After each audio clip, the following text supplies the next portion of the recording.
GDP, or gross domestic product, measures the total monetary value of all goods and services produced within a country's borders over a specific period, typically a year or a quarter. It is one of the most important indicators of a country's economic performance, reflecting its size and overall health.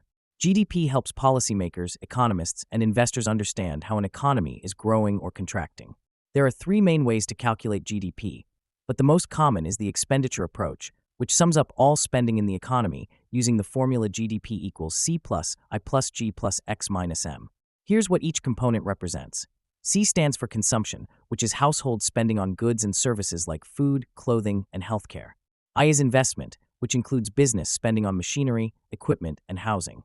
G represents government spending on infrastructure, defense, education, and public services.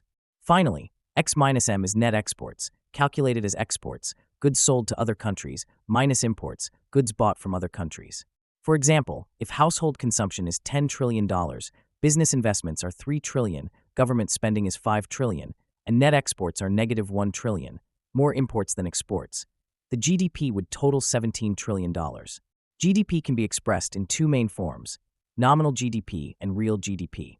Nominal GDP calculates the total value at current market prices, without adjusting for inflation.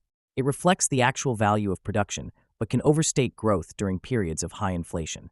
Real GDP adjusts for inflation, providing a more accurate picture of an economy's true growth over time. For instance, if a country's nominal GDP rises by 5% in a year, but inflation is 2%, real GDP growth would be 3%. GDP growth rates are critical for understanding economic trends. Positive growth indicates expansion, meaning more jobs, higher incomes, and improved living standards. For example, a 3% GDP growth rate suggests a healthy and growing economy. Conversely, negative growth for 2 consecutive quarters defines a recession, signaling economic contraction that could lead to job losses and reduced business activity. While GDP is an essential measure, it is not without limitations.